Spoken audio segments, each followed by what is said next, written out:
Kenapa Iswanto ini menjadi menarik untuk kita bahas? Karena yang pertama telah muncul ke publik dugaan bahwa dia tidak netral, dia memihak kepada Bustami Hamzah. Makanya PR pertama Mualim sebagai gubernur harus membersihkan, harus menertibkan, baikkah dia kepala dinas eselon 1 maupun eselon 2.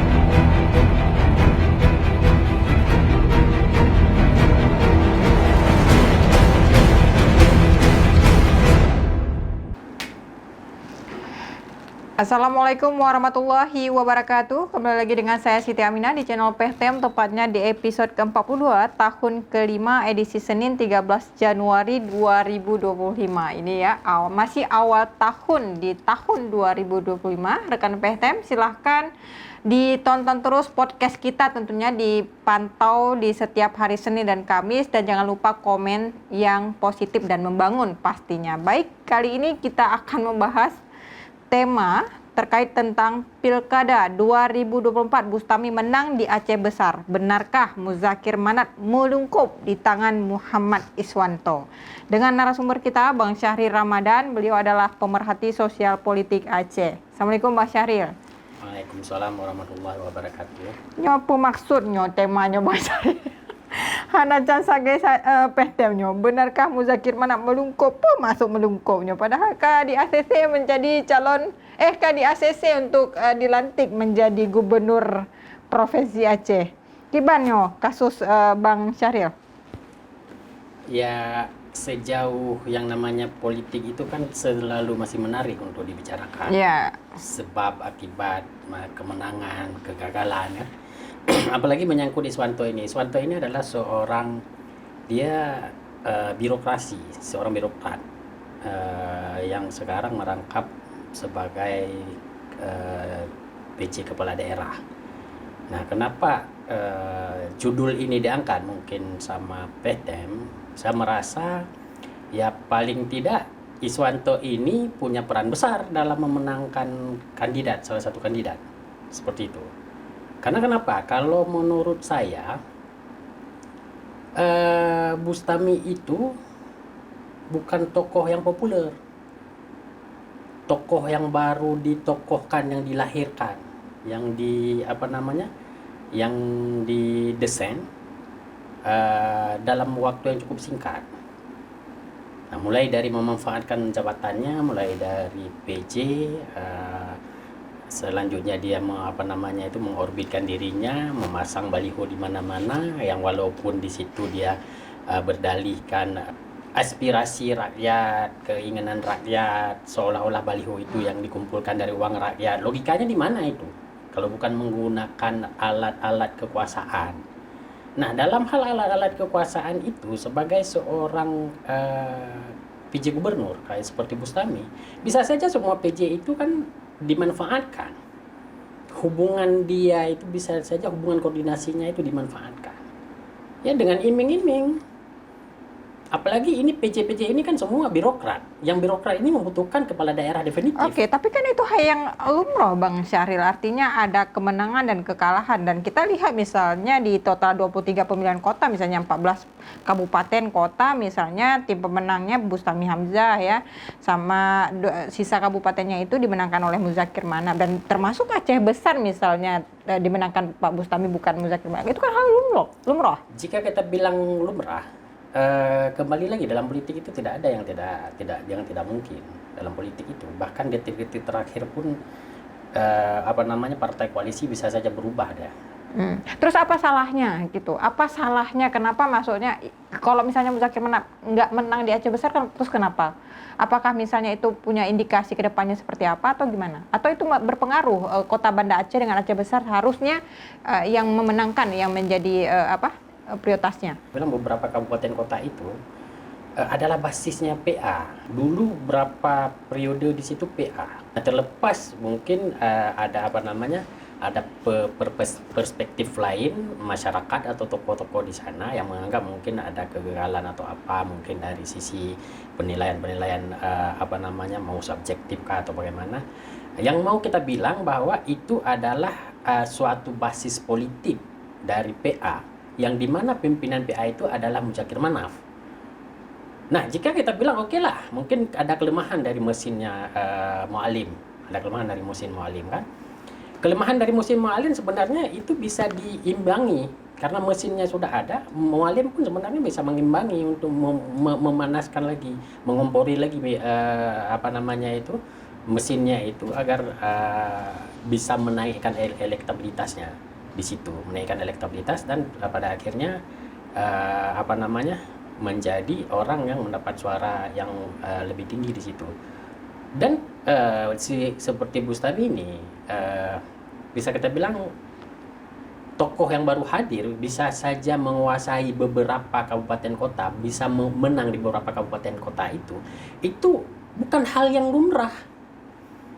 Nah, itu kan yang menilai itu kan masyarakat nih Bang Syahril. Artinya kan Betul. masyarakat punya kebebasan untuk memilih siapa pemimpin yang mau dipilih. Ya, masalah memilih itu yang saya bilang secara penilaian secara politik itu bukan hal yang lumrah.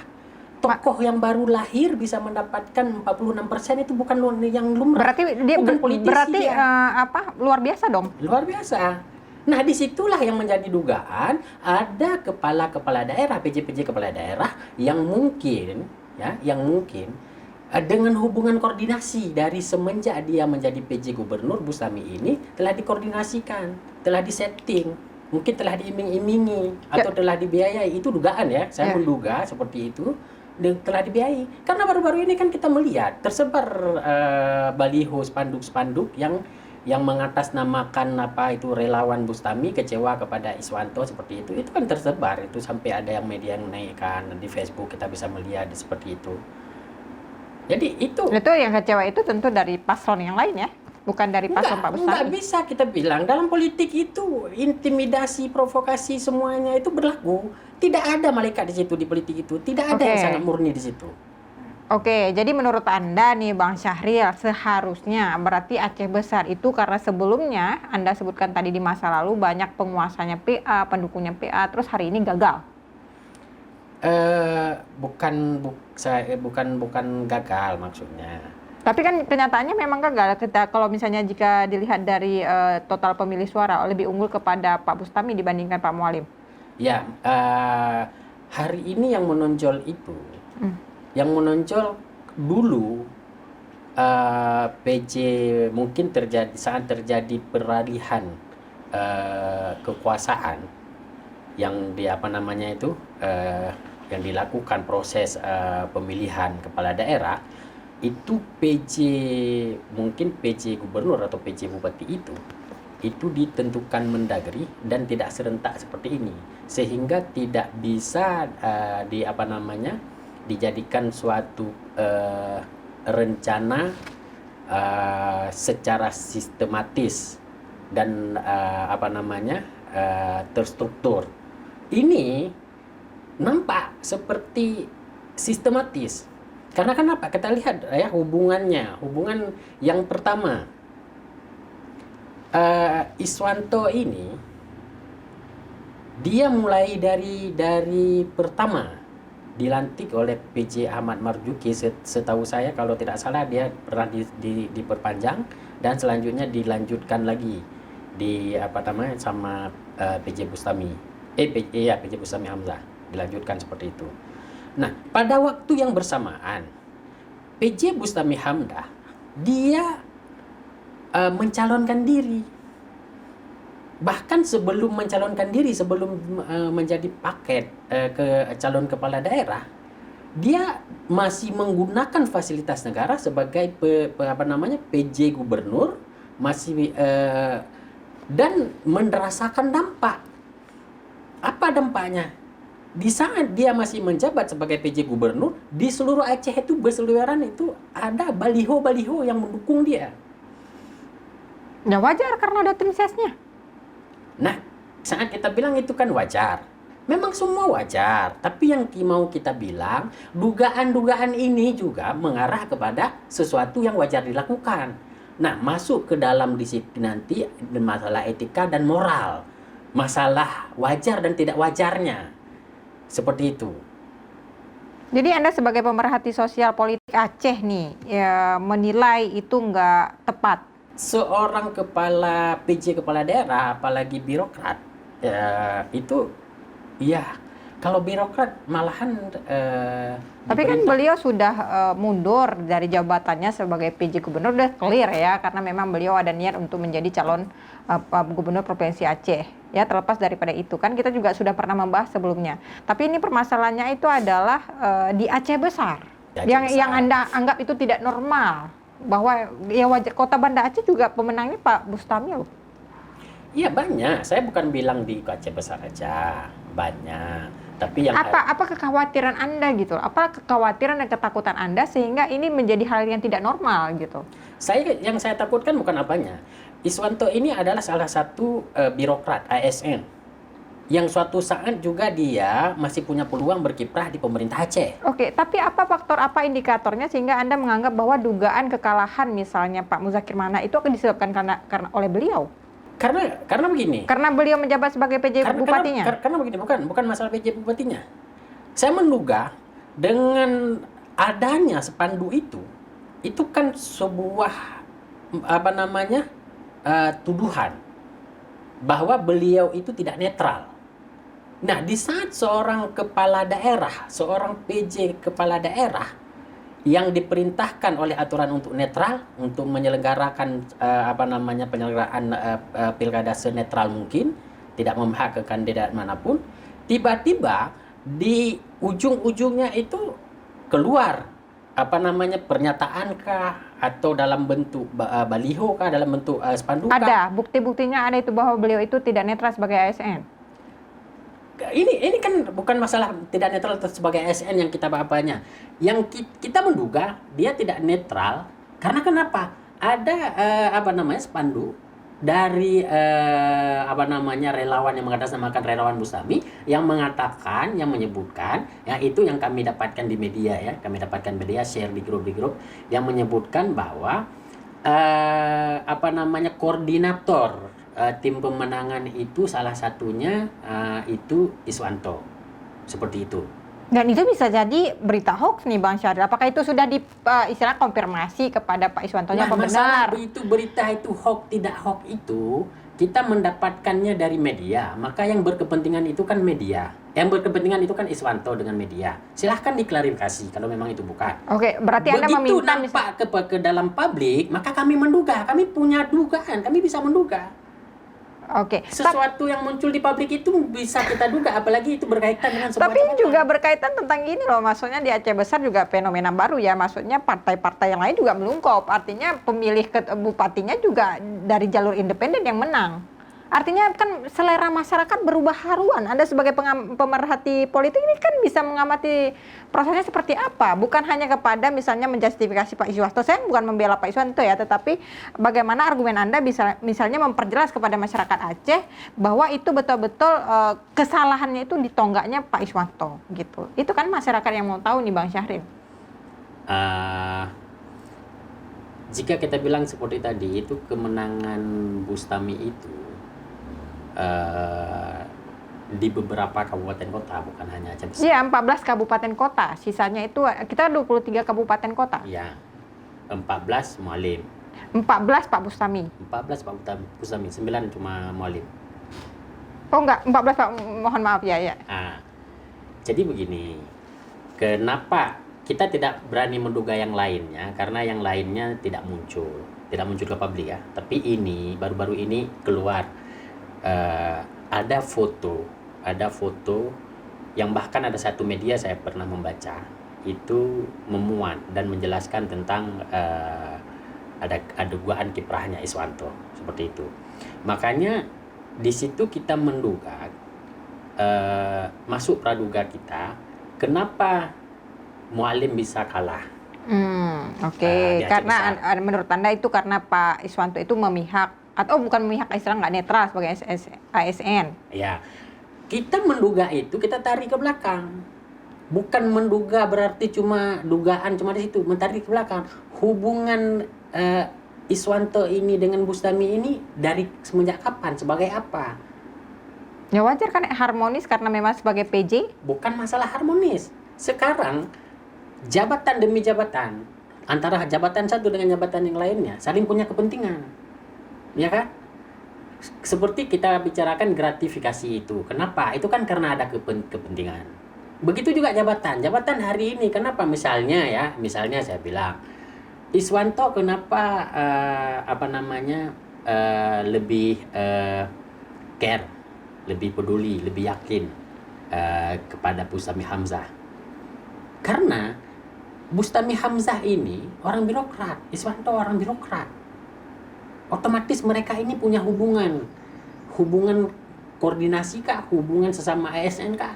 Selanjutnya hubungan antara kepala dan bawahan.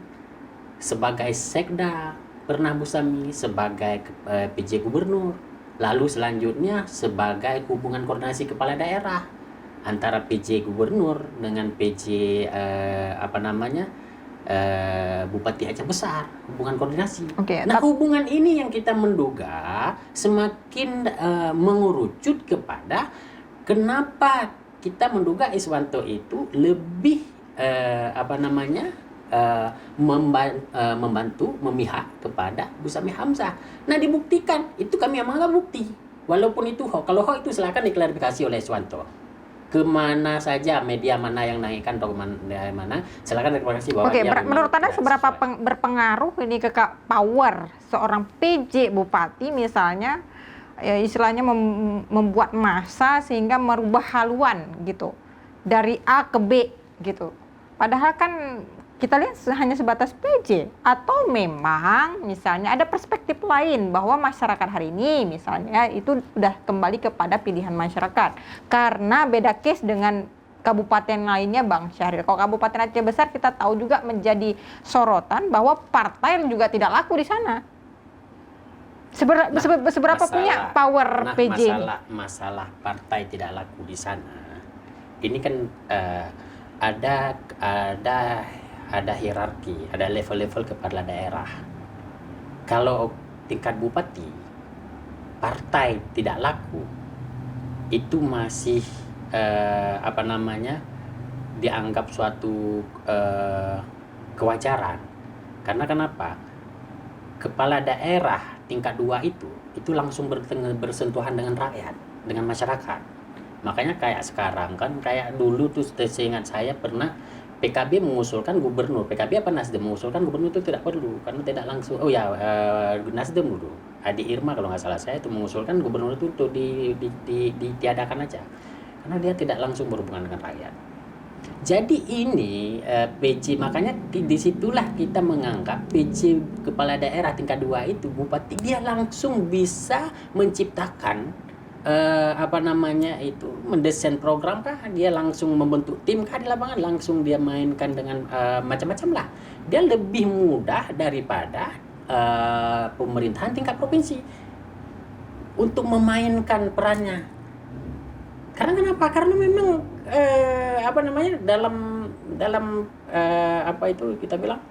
dalam kewilayahan, wilayah dalam negara itu ya yang ada kepemimpinan yang bersentuhan langsung dengan rakyat, kepala desa dengan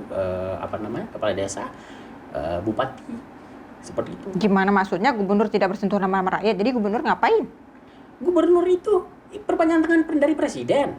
Gubernur itu kan gubernur juga dipilih sama rakyat. Nah, masalah dipilih sama rakyat, camat pun bisa kita usulkan untuk dipilih sama rakyat. Iya, semua perpanjang tangan sebenarnya. Ini masyarakat sama bingung nih Bang Syahril lah.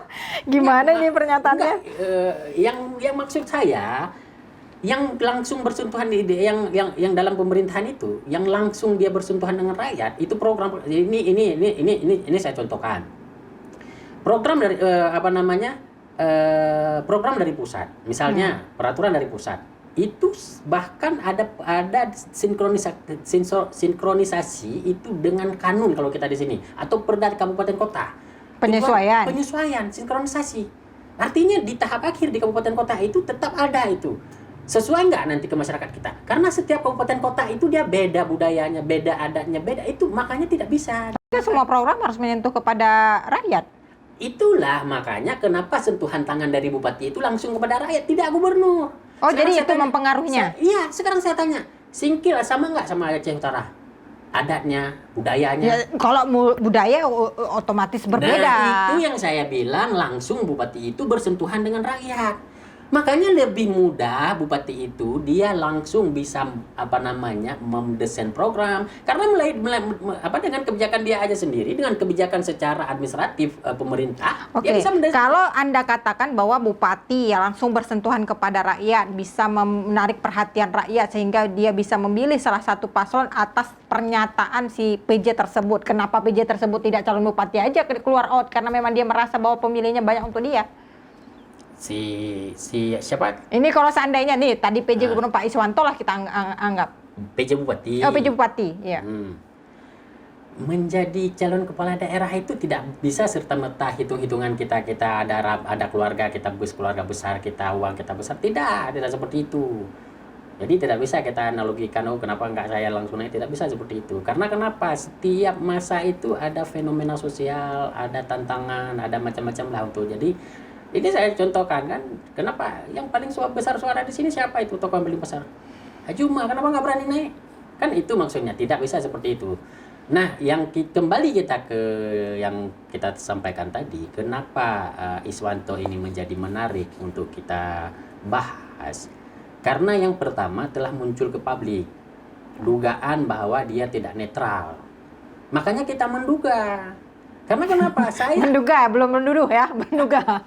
Kita tidak berani menuduh, apalagi ini udah selesai, ini pilkada udah pilkada udah selesai nih kayaknya. Kita menyampaikan, nah satu saya mau menyampaikan, tipe dan tipikal, ya ASN seperti ini, birokrat seperti ini, bahkan bukan hanya Iswanto, banyak lagi mungkin yang lain. Nah, nggak usah saya sebutkan, mungkin publik tahu, mungkin masyarakat tahu sendiri, atau publik tokoh-tokoh di Aceh atau pelaku politisi di Aceh tahu siapa mungkin ini. Yang itu yang harus ditertibkan. Karena inilah yang menyebabkan birokrasi di Aceh dan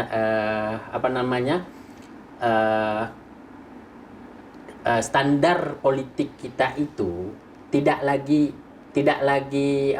kita bilang kondusif kayak sekarang.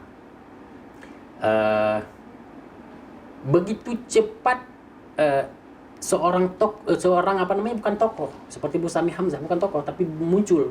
Karena kenapa? Karena alat-alat kekuasaan ini telah digunakan. Oke. Anggaran, alat kekuasaan telah digunakan. Jadi tidak perlu bisa dibilang begini, dengan menggunakan kekuasaan ini tanpa partai politik pun dia mudah. Tapi mungkin dia harus berani naik dari jalur independen. Berani nggak naik dari jalur independen? Nggak berani. Karena kenapa? Ya belum tentu kayak tadi saya bilang aja Uma. Oke, ini karena pilkada kita sudah selesai dan juga KIP sudah mengumumkan siapa yang menang ya. Itu apa maksudnya manfaat ketika memang ini kita berbicara masalah benarkah Muzaki Manar melungkop di tangan Muhammad Iswanto? Apa urgensinya? Melungkop nggak melungkop yang terpilih kan yang sudah menang.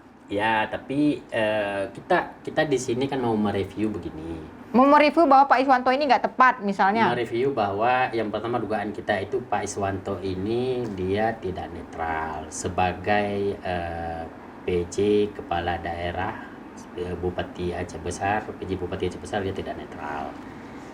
Yang dugaan kuat kita dia memihak kepada Bustami Hamzah seperti itu. Oke. Dan itu seharusnya nggak boleh dilakukan oleh seorang PJ ya? Ya itu sebenarnya itu bukan tidak boleh dilakukan, yang termasuk lagi pada tadi makanya saya selalu berbicara tentang moral. Oke, baik. Berarti itu penyebabnya. Adanya dugaan, ini masyarakat PSTM harus tahu bahwa Bang Syarif menyampaikan bahwa adanya dugaan bahwa PJ Bupati Aceh Besar berpihak kepada salah satu paslon sehingga paslon lainnya dianggap gagal di Aceh Besar, dan ini karena beliau menjabat sebagai PJ ASN. Kalau seandainya bukan PJ ya nggak ada masalah gitu Anda menyebutkan ya. Gagal tidak gagalnya, menang tidak menangnya itu sebenarnya bukan suatu masalah namanya dalam kompetisi, tapi kita menduga karena ada hubungan di sini. Ada garis hubungan di sini. Ya, garis hubungan antara Iswanto dengan Bustami Hamzah yang menjadi dugaan kita. Dan hubungan itu haram secara konstitusi. jika kita tarik secara konstitusi haram, tetapi bukan hukum.